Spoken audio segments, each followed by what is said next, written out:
Wie staat hier bij je? Ja, Johnny van Manrooy.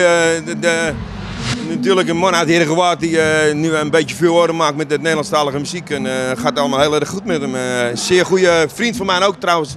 En wederom een zeer goede collega. Dus alleen maar respect.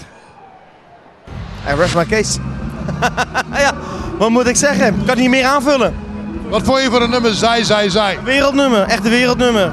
Ik ken Leo ook al een tijdje en we zingen hem heel vaak al, vroeger al in de auto. Zij. Of de winter is weer in het... Zeg Leo, dat wil je maar wat doen joh. Serieus, alles is bijzonder aan Leo. Leo is geen gewone doorsnee man.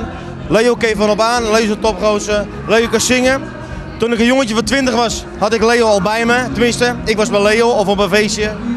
En ik pakte heel vaak de microfoon af. En ik zong alleen maar Bonacera. En nou ja, Leo heeft me eigenlijk een klein beetje in de goede richting gedouwd. Ik hou van mensen die gewoon recht door zee zijn. Gewoon eerlijk zijn, recht door zee zijn. Deze jongen is recht door zee. En dan kun je bij mij alles een potje breken. Je kan altijd bij me komen. Als hij advies nodig heeft, krijgt hij van mij advies. Als ik advies van hem nodig heb, krijg ik van hem advies. En dat heb je gewoon elkaar nodig. In het artiestenvak is het al zo verschrikkelijk moeilijk om met elkaar om te gaan. Want ze hebben allemaal de ene heeft afgunst op die, de andere heeft afgunst op die. Ik heb geen afgunst. Ik hou van de muziek en daar doe ik het voor. En ik vind het leuk om te doen met vrienden en met mensen die ik graag mag.